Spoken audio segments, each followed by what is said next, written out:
बिस्मिल्लाहिर्रहमानिर्रहीम। Computer applications of computer in engineering का course चल रहा था और इसमें हम मैटलैब के मुख्तलिफ़ चीज़ों को देख रहे थे। पिछली दफ़ा हमने मैटलैब में इसके जो 2D एनिमेशंस होती हैं उसको देखा था। उसकी एक एग्ज़ाम्पल पिछली दफ़ा हमने देख ली थी जिसमें हमने ये देखा था कि हम एनिमेशन के थ्रू अपना साइन जो है साइनसॉइडल वेव है उसको हम देख रहे थे और टाइम इंस्टेंट पे देख रहे थे कि किस तरीके से हमारे वैल्यूज साइन के हिसाब से चेंज हो रही हैं। इसमें जो एनिमेशन थी वो कुछ इस किस्म की थी कि मेरी वक्त के साथ साथ जो साइन की वैल्यूज चेंज हो रही हैं वो मुझे ये एनिमेशन दे रही थी। इसको पहले तो हमने इनफाइनाइट लूप से करने की कोशिश की, लेकिन इनफाइनाइट लूप को क्योंकि नहीं रोक सकते तो फिर हमने इसको वाइल की इनफाइनाइट लूप जो थी उसके साथ करने की कोशिश की। फिर हमने ये कर दिया कि इस पे कंडीशन लगा दी कि भाई कि अब हम थीटा को क्या कर लें कि थीटा को थीटा के हिसाब से इस पे हमने कंडीशन लगा दी। अब अगर हम ये देखना चाहें कि इसको टाइम के हिसाब से, बेसिकली ये जो मेरे पास चेंज आ रही है ये टाइम के हिसाब से चेंज आ रही है, ठीक है, और x जो है 0 से 360 डिग्री चेंज हो रहा है। टाइम के हिसाब से अगर हम चेंज देखना चाहते हैं और टाइम से के हिसाब से जो है वो एनिमेशंस को चलाना ज़रा ज़्यादा आसान है कि हम टाइम को देख लें और उसके हिसाब से चला लें।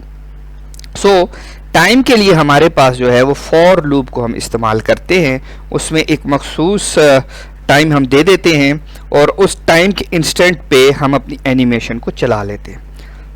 इसको हम ये जो पार्ट है जो पिछली दफ़ा कर लिया था इसको ही हम यूज़ कर लेते हैं क्योंकि मेन इंफॉर्मेशन इसमें है। इसको कमेंट कर लेते हैं और यही कोड को यहाँ पे पेस्ट कर लेते हैं। अब मैं इसको टाइम के हिसाब से चलता हूँ, बल्कि हाँ ठीक है टाइम के हिसाब से, या बेसिकली यहाँ पे थीटा ही है, टाइम की सच दिया नहीं है, 0 से 360 तक का थीटा ही दिया हुआ है। मैं इसको अगर फॉर लूप से करूँ, मतलब नंबर ऑफ आइट्रेशंस पे हो क्या रहा है, टाइम से मेरा मुराद ये थी कि नंबर ऑफ आइट्रेशंस पे हमारे पास क्या हो रहा है, कि टाइम इंस्टेंट्स पे क्या हो रहा है। अगर मैं इसको ये कर दूं TH, थीटा के बजाय TH कर दूं, 0 से लेकर फॉर एग्जांपल 360 डिग्री तक ये चले, ठीक, और अब इसमें अच्छा इसमें ये होता है कि जो हम यहाँ पे इंस्टेंट दे रहे हैं उसको अपनी वेरिएबल में प्लस करते हैं। यहाँ पे थीटा दे दिया, तो अब ये फॉर लूप मेरी क्या कर रही है, पहले इसको चला के देखते हैं। देखिए एग्जैक्टली वही रिजल्ट हमें दे रही है कि जो हम उसमें देख रहे थे, एग्जैक्टली वही रिजल्ट। और 360 तक, जब तक इसकी वैल्यू 360 तक अटेन नहीं होती ये चलेगी। और बेसिकली हो क्या रहा है, हो ये रहा है कि मेरे पास ये जो थीटा का इंस्टेंट है ये basically running variable for the for loop मुझे दे देता है। वो क्या कि पहला जब ये थीटा बेसिकली डिफाइन है 0 से लेके 360, ये भी 0 से 360 तक जा रहा है। ये एक के इंक्रीमेंट के साथ जा रहा है, 1 1 करके ये जा रहा है, और ये थीटा इसका इंक्रीमेंट 10 के साथ है। जैसे ही ये थीटा इसके साथ प्लस होता है, ठीक है, तो साइन की वैल्यू हमें ये दे देता है। अगर इसमें मैं सेम इंक्रीमेंट लगा दूं तो फिर देखें क्या फर्क पड़ता है। उसमें पहली दफा क्या हो रहा था, पहली दफा ये होगा मेरे पास कि ये 0 1 2 3 अप टू 360 डिग्री जाएगा, जो कि इस थीटा में प्लस होना शुरू हो जाएगा, क्योंकि ये साइन है इस वजह से इस पे फर्क नहीं पड़ेगा। अगर मैं ये इंक्रीमेंट लगा लेता हूं, ठीक है, और अब इसको चलाता हूं, तो ये थोड़ा सा सॉरी इसकी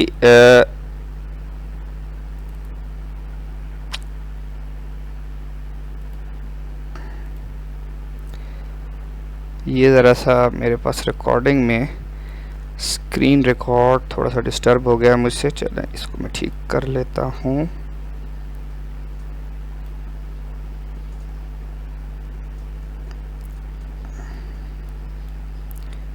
एक मिनट, ये डिस्टर्ब हो गया है। अच्छा जी, सो इसको मैं यहाँ से क्रॉस करके इसका पॉज का टाइम थोड़ा कम कर लेता हूँ। अभी भी बहुत ज़्यादा है, 0.1 सेकेंड। तो ये देखें, अभी भी चीज़ एग्जैक्टली वही चीज़ एनिमेट हो रही है हमारे पास। और लास्ट में पहले सीधी लाइन आती थी मेरे पास, लेकिन इसमें अब कर्व आया है। बेसिकली बात ये है कि मेरे पास इसको मज़ीद भी मैं स्लो कर सकता हूँ पॉज को वो करने के लिए। तो बेसिकली ये जो टाइम इंस्टेंट जो हम फॉर के साथ देते हैं, ये मेरा इस लूप का रनिंग वेरिएबल है। ये डिसाइड करता है कि मेरे पास जो अभी वीडियो जो एनिमेशन चल रही है उसको ये बेसिकली ये चीज़ कंट्रोल करती है। अच्छा, अगर मैं ऊपर से x मेरे पास डिफाइन है, ठीक है, x मेरे पास डिफाइन है, y अगर मैं इस y को ख़त्म कर दूं तो क्या होगा? लेट अस सी। ओ सॉरी, ओके, इस y को अंदर भी डिफाइन कर सकते हैं। सो बेसिकली ये y into sine of theta कर रहा था ना, इस वजह से सो इसको अगर मैं इस y को भी ख़त्म कर दूं, इस y को यहाँ से ख़त्म कर दूं और इसको भी ख़त्म कर दूं, सॉरी, अच्छा ये अब तो उस तक चलेगा। बेसिकली मैं ये कहना चाह रहा था कि हम इसके अंदर भी हम क्या कर सकते हैं, इसी थीटा को थोड़ा सा थीटा को डिफाइन करना पड़ेगा। बहरहाल एक मिनट, इसको मैं ज़रा उस हिसाब से देख लेता हूँ। सो ये थीटा, इसको ख़त्म कर लेते हैं यहाँ से। अब देखते हैं, अच्छा बहरहाल आगे एग्जांपल में हम देख लेंगे। हम इसको इसी तरह रिज्यूम कर लेते हैं, साथ ज़्यादा छेड़छाड़ नहीं करते इसमें। बहरहाल आप ये कर सकते हैं, कहने का मेरा मकसद ये था कि आप ये जो ऊपर जो हमने प्लॉट दिया, बहरहाल इसमें आपको y को अलग डिफाइन करके आपने ये जो ऊपर ये जो फंक्शन दिया है, एग्जैक्टली इस फंक्शन को यहाँ पर भी आप इसको भी यहाँ पे आप इस पे भी आप इम्प्लीमेंट करके एग्जैक्टली सेम रिजल्ट्स ला सकते हो। ठीक है, सो इस एग्जांपल में इसको थोड़ा सा देखें, आगे कुछ एग्जांपल्स और करते हैं तो फिर ये चीज़ समझ आ जाएगी कि इसमें हम किस तरीके से अपना फंक्शन डालकर, इसी पे रनिंग वेरिएबल देकर हम अपना फंक्शन डालकर हम अपनी एनिमेशन को बना सकते हैं। अब इसी सिलसिले में एक एग्जांपल हमने पीछे अंडर डैम की थी। सो इसको देख लेते हैं, अंडर डैम की एग्जांपल को देख लेते हैं कि हमने इसमें किस तरीके से करना है। सो अंडर डैम की एग्जांपल बेसिकली कुछ इस किस्म का ग्राफ हमें दे रही थी। अब मैं ये चाह रहा हूँ कि भाई इसको एनिमेट करके मुझे नज़र आए कि एनिमेशन में क्या आता है। सो एनिमेशन के लिए हम इसमें ये कर लेंगे कि अपने इस एक्सप्रेशन को भी फॉर लूप, सो इसको मैं ये कर लेता हूँ कि इसको अगेन कॉपी करके नीचे पेस्ट कर लेता हूँ। ठीक, लेजेंड, चलिए लेजेंड भी डाल देते हैं इसमें। ओके, अब इसको मैं फॉर लूप पे चलाता हूँ। सो फॉर टाइम, ठीक है, ये लूप का टाइम है, जो ये लूप का टाइम है या ये लूप का वेरिएबल है, या उसको लूप जो पीछे th हमने थीटा कहा था वो लूप का थीटा था। ठीक है, सो दिस इज, ये मेरे पास लूप का थीटा है और ये जाएगा 0 से 20 तक, क्योंकि मेरा ऊपर जो टाइम जा रहा है वो 0 से 20 तक जा रहा है। सो इसको एंड कर देंगे। ठीक, अच्छा जी, अब हम टाइम में, ताकि मुझे इंक्रीमेंट मिले और अपडेशन मिल जाए, सो इसमें मैं टाइम को प्लस करूँगा। सबसे पहले एनिमेशन को चलाने से पहले हम ये देखेंगे कि क्या मेरे पास एग्जैक्टली वही चीज़ आती है जो उधर आ रही थी। सो इसमें थोड़ी सी टाइम की एक्सेलरेशन आ रही है। सो अब टाइम को मैं मज़ीद जो ऊपर लिया था उसी तरीके से ले लेता हूँ।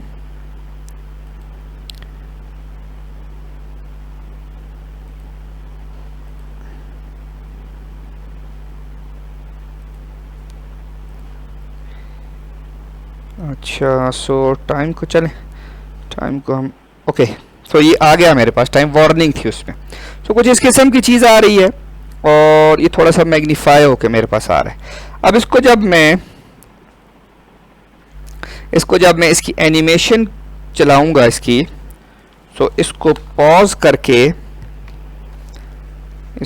करके इसकी एनिमेशन जब चलाई जाएगी 0.1, सो जब इसको मैं पॉज करूंगा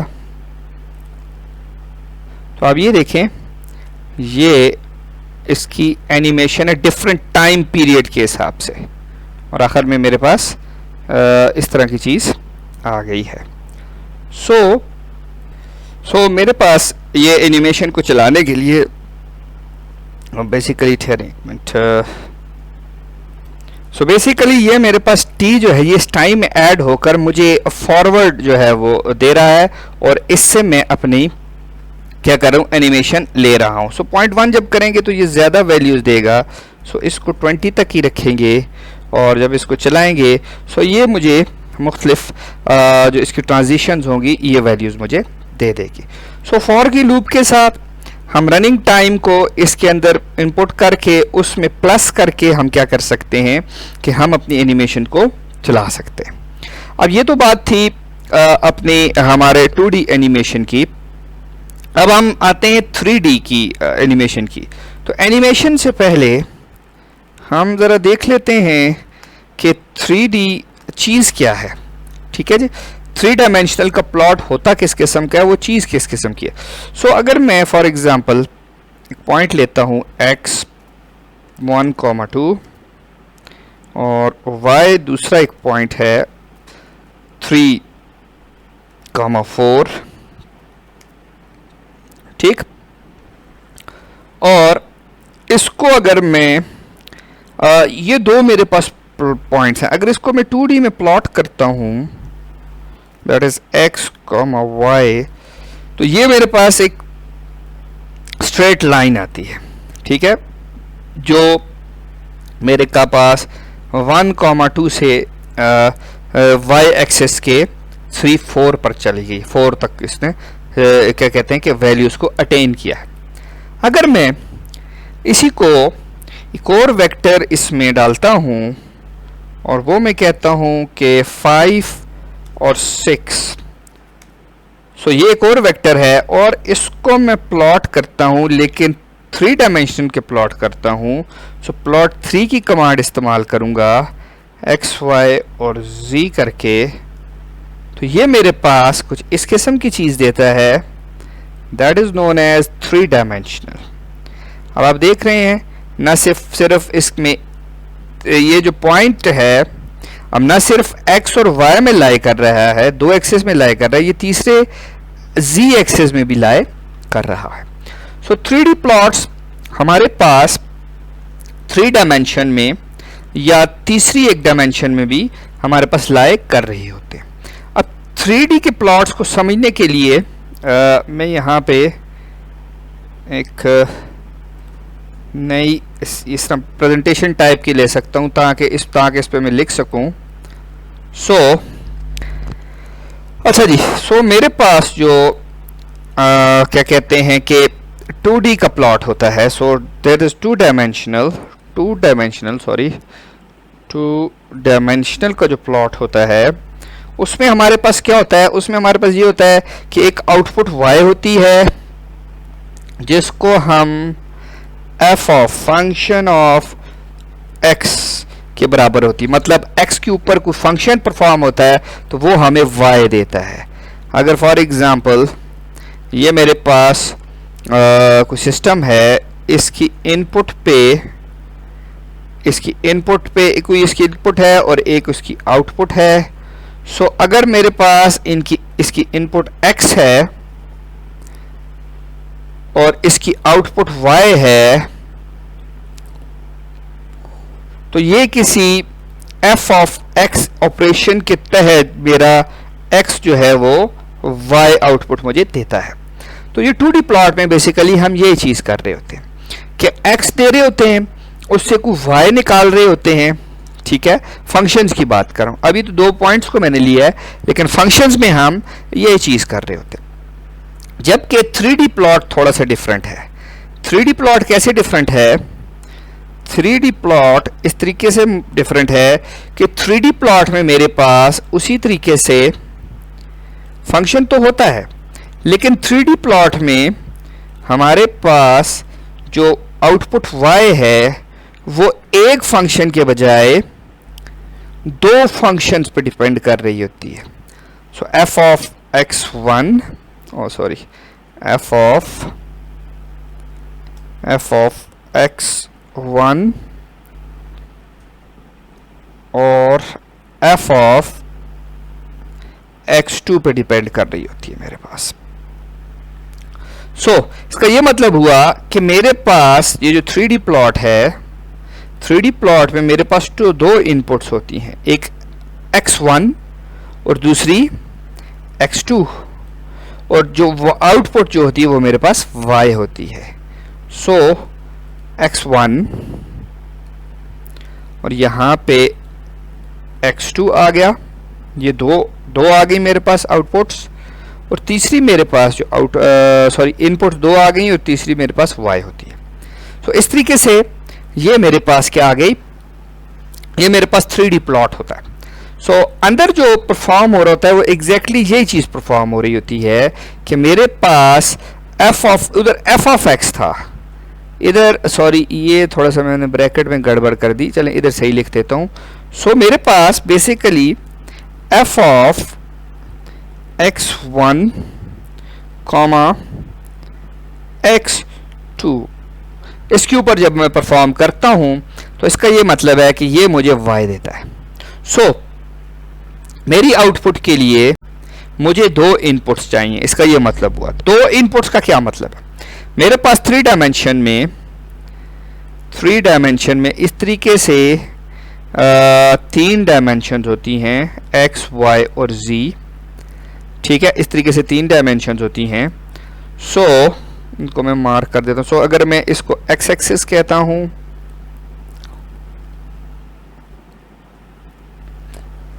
इसको मैं y एक्सिस कहता हूं अगर, इसको मैं y एक्सिस लिख देता हूं, और इसको मैं z एक्सिस कहता हूं। z axis. अब इसमें ये होता है कि मेरे पास ये वाला जो x एक्सिस और y एक्सिस का जो प्लेन है, इसका जो फंक्शन परफॉर्म होता है, ये कोई फंक्शन परफॉर्म करके z एक्सिस मुझे देते हैं। एक तो तरीका ये हो सकता है, बाकी ये हो सकता है कि x एक्सिस की क्यों वैल्यू है। फॉर एग्जांपल यहां से मैं अगर यहां पे एक पॉइंट लगाता हूं, इसको थोड़ा सा मेरा ख्याल नजर आ रहा है। बहरहाल ये अगर मैंने कोई पॉइंट लगाया है तो ये मेरे पास इसकी प्रोजेक्शन x और y दोनों पे पड़ेगी।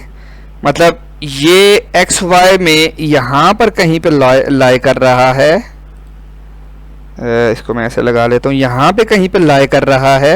ये दूसरा हटा देते हैं। x और y में यहां पे कहीं पे लाई कर रहा है, ठीक, यहां पे लाई कर रहा है, और मेरे पास इसकी हाइट भी है, y एक्सिस के z एक्सिस के हिसाब से हाइट भी है।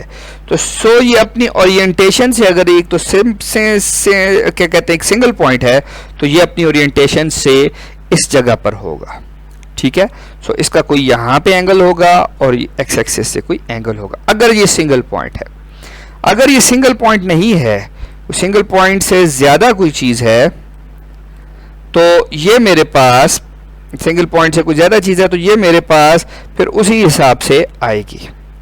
बहरहाल इसको एक एग्जांपल से देख लेते हैं 3D प्लॉट को, और फिर हमें समझ आएगी। तो ये मैं एक्सिस को अपनी दोबारा बहरहाल इसको एक एग्जांपल से देख लेते हैं कि मेरे पास किस तरीके से ये आएगा। सो लेट अस सी। अच्छा जी, 3D प्लॉट की जो एग्जांपल है वो मेरे पास कुछ इस किस्म की एग्जांपल है कि मैं प्लॉट 3 से ही इसको रिप्रेजेंट कर रहा हूँ, और x कोई फंक्शन है, y कोई फंक्शन है और z कोई फंक्शन है।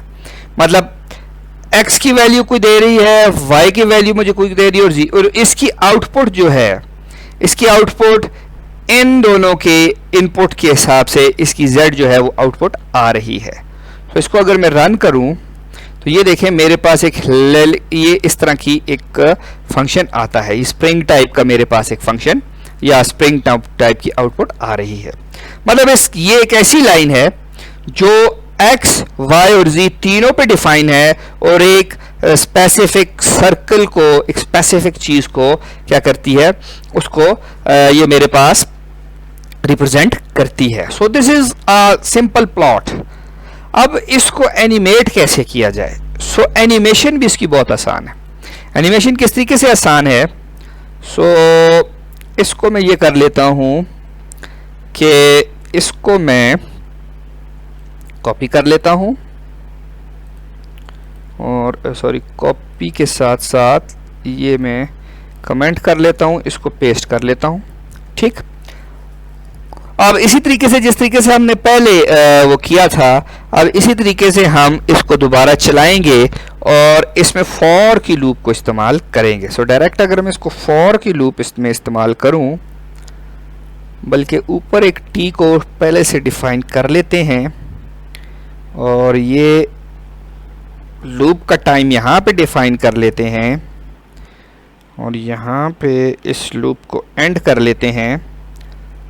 सो सिंपली मैं क्या करूँगा, लूप के टाइम को एग्जैक्टली मैंने वही रखा है, बल्कि ये थोड़ा सा इसका इंक्रीमेंट क्योंकि कम कर लेते हैं, 0 से 10 पाए कर लेते हैं, और इसमें टाइम को ऐड कर लेते हैं जस्ट अपनी उसको चलाने के लिए। सो टाइम को जब मैंने इस पर ऐड कर लिया और प्लॉट किया और यहाँ पे पॉज की कमांड दे दी, और ये मैंने इसको पॉज की कमांड दे दी, तो अब ये देखें मेरे पास एनिमेशन चली है, लेकिन इसका बहुत तेज़ गई है। सो इसको थोड़ा सा मैं स्लो डाउन करता हूँ। सो ये देखें ये एग्जैक्टली वही एनिमेशन चल रही है। अब मज़ीद इसको स्लो करते हैं और इसको देखते हैं। सो ये देखें ये मेरे पास जिस इंस्टेंट से टाइम चेंज हो रहा है और वैल्यूज जिस इंस्टेंट से टाइम की चेंज हो रही है, ये मेरा ग्राफ उस हिसाब से चेंज होता हुआ मुझे नज़र आ रहा है। सो ये देखें मेरे पास ये एनिमेशन इस तरीके से, बेसिकली मैं टाइम को इसमें ऐड कर रहा हूँ, जो पिछला टाइम था उसमें ऐड कर रहा हूँ, वो नई वैल्यूज़ इसमें आती जा रही हैं। पहले ये स्प्रिंग बन गया, उसके बाद नई वैल्यूज़ इसमें ऐड होती जा रही। सो इस तरीके से ये मेरे पास ये स्प्रिंग बन रहा है।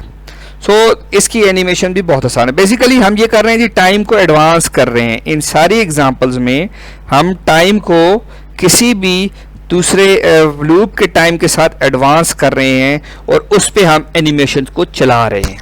सो टाइम एडवांस के साथ हम अपनी ये एनिमेशन को चला रहे हैं।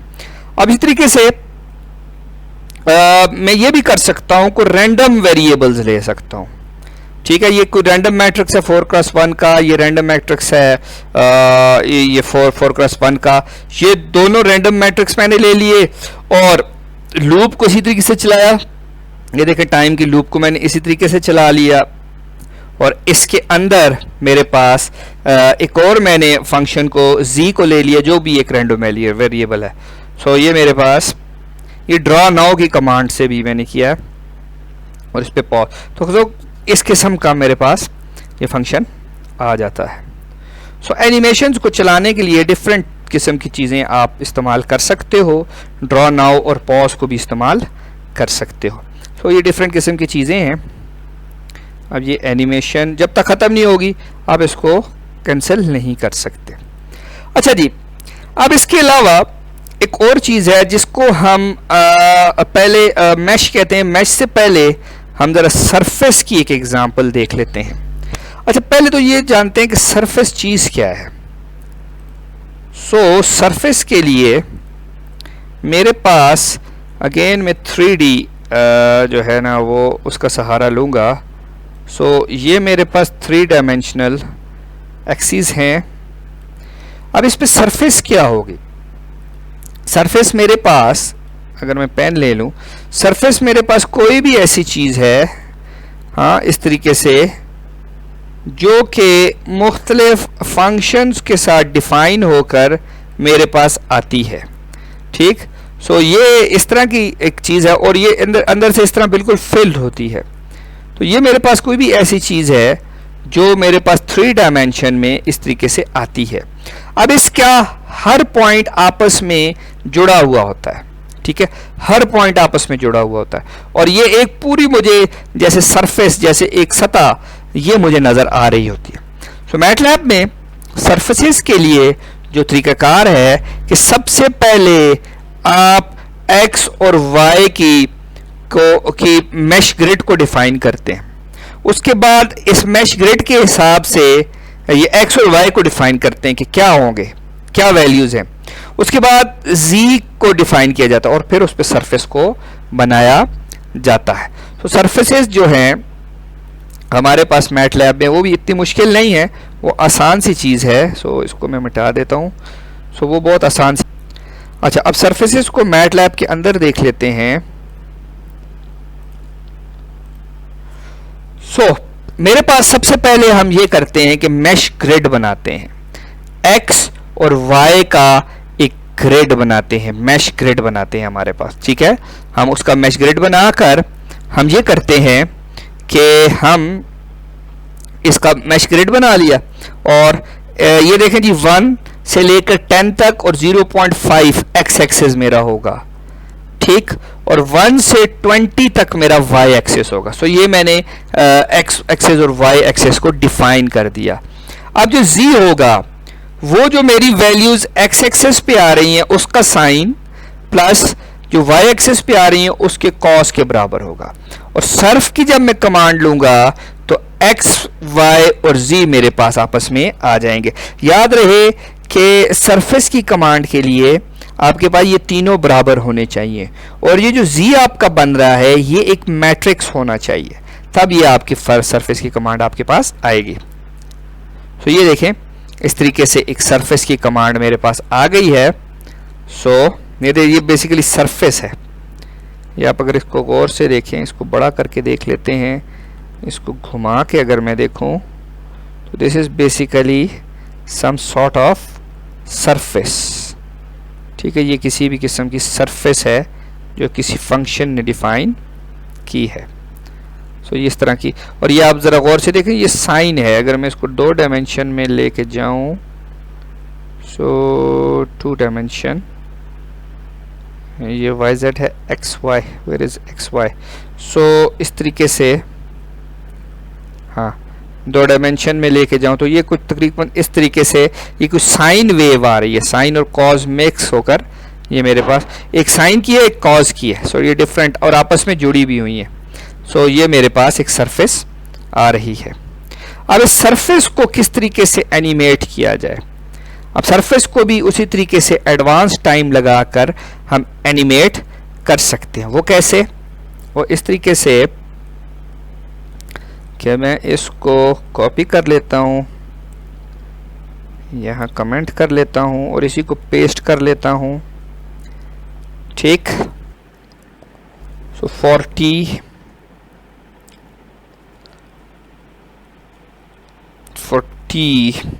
इक्वल्स टू कहाँ से कहाँ तक ले लेते हैं जी? 1 से लेकर, अच्छा इसको अब 0 से नहीं ले सकते क्योंकि इंक्रीमेंट लगाना, 20 तक ले लेते हैं। ठीक है, और x में इस टाइम को प्लस कर दें। ठीक, सो एडवांस टाइम के थ्रू हम अपने पास इस एनिमेशंस को चला सकते हैं।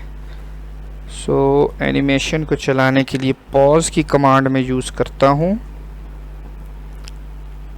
0.1 विल बी थोड़ा सा ज़्यादा तेज़ कर लेते हैं, देखते हैं फिर उसके हिसाब से अपने आप को ढाल लेंगे।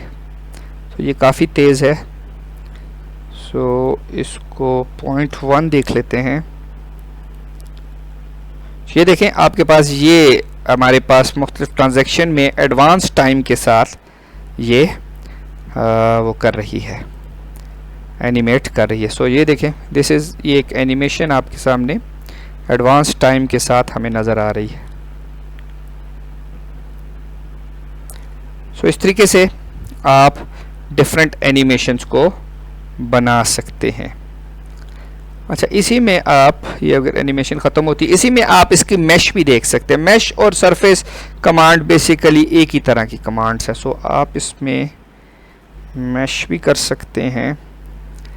सो मैश की कमांड को देखने के लिए, so this is basically mesh. So आप इस तरीके से इसकी एनिमेशंस को देख सकते हैं। सो और बहुत सी एनिमेशंस इसमें बन सकती हैं।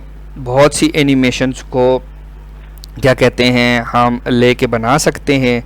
तो इसीलिए और बहुत सारी इंटरेस्टिंग चीज़ें भी हम इसमें कर सकते हैं। ठीक है, सो एक और एग्ज़ाम्पल जो है वो इंशाल्लाह सरफेस की, मैश की एक एग्ज़ाम्पल थी, उसको इंशाल्लाह हम अगली दफ़ा देखेंगे कि ये थोड़ी सी डिफरेंट है। इसमें जो एडवांस टाइम डालना है ये थोड़ा सा डिफरेंट है। सो इसको इंशाल्लाह अगली दफ़ा देखेंगे।